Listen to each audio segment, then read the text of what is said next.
خانووی ژمارە 10 لە شەقامی داونین کلیلی دەسەڵاتی حکوومەتی بەریتانیا کە پاش چەند ڕۆژێکی تر ساغ دەبێتەوە کێ دەبێتە خاوەنی بۆ بردنەوەی نوێنڕایەتی هاوڵاتیان لە یەکێک لە کۆنترین پەرلەمانەکانی جیهاندا چەندین پارت و کەسایەتی چێبڕکێ دەکەن.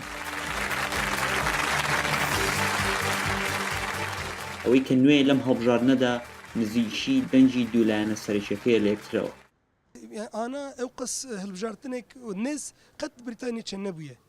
ئانا پارتی کارکێر و پارتی محافزەکەر بەرهەڤدوونە بە هەڤرا دچن.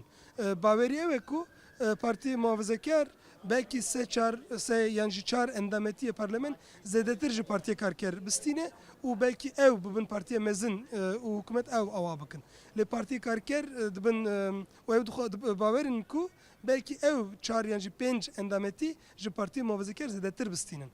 هەرچەندە پەرلەمانی بەریتانیا خاوەن ئەزموونێکی درێژخایەنی دیموکراسیە بەڵام دروستکردنی حکوومەتی هاوپەیمانی شتێکی نوێ لە چۆنێتی یاساداڕشتن و بەڕێوەبردنی وڵاتدا.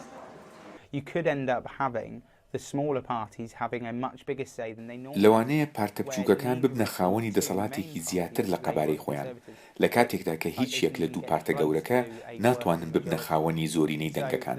بۆیە پەرلەمانی داهاتوو پێویستی بە چەندین پارت هەیە کە پێکەوە کار بکەن بۆ ئەوەی 326 کورسەکە سۆگەر بکەن. هۆکارەکانی جیاوازی ئەم هەڵبژاردنە لەگەڵەوانی تردا دەگەڕێتەوە بۆ چەند خاڵێک لەوانە زیادکردنی دەنجی پارتە بچووکەکان و بەرزبوونەوەی ئاستی هۆشیاری سیاسی هاوڵاتیان. دوو فاکتەری سەرەکی هەیە بۆ ئەوەی هەڵبژاردننی ئەو جارە جیاواز بێ لە هەموو جارەکانی تر.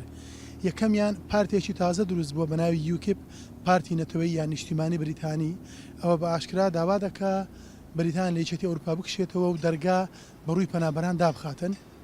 فاکتەری دووەم ئەوەیە لە سکۆتلند پارمانجی نۆ ڕیفراندۆم کرا بۆ زیابوونەوەی سەربەخۆیی سکۆتلند. ئەو پارتی پارێزگاران و پارتی کرێکاران یەکیان کرد دژی ئەو ڕیفراندۆمە بۆ ئەوە زیانە بنەوە وە بردیانەوە. ئێستاش خەڵکی سکۆتی خەڵکی ئەوروپی بەگشتی وعی هەیە بە هوشیاری ئەو دەنگداتن ئێستا وە دەکا ئەو پارتانە باز بدەن کە دژی بەرژەوەندی ئەوان بوون. لەگەڵ نزیکبوونی ڕۆژی هەڵبژاردن و دوای بانگەشەیەکی ماندووکەری سەرجەم پارتەکان دەبێت هەمووان چاوەڕوانی بڕیاری خەڵک بن. پاشمانجێک لە بانگشەی هەڵبژاردنەکان ڕۆژی پێنجشەمە هاوڵاتیانی بەریتانیا بڕیار دەدەن کە دەیانێت نوێنەرایەتیان بکات لەم پەرلەمانەدا. ئەنجامی هەڵبژاردنەکان ئەوە دەستنیشان دەکات کە ئایا حکوومەتی زۆرینە پێک دەهێنرێت یاخود حکوومەتی کەمینە یاخود پێویست دەکات کە زیاتر لەلایەنێک حکوومەتێکی هاوپەیمانەتی پێک بهێنن.